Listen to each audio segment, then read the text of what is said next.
இன்றைய இரண்டொழுக்க பண்புகளுடன் 8ஆம் வகுப்பு மாணவன் காரட்சன்.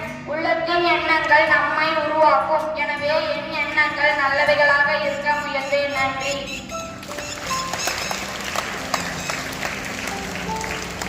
Happy birthday to M. Arvinilavan from 2nd standard.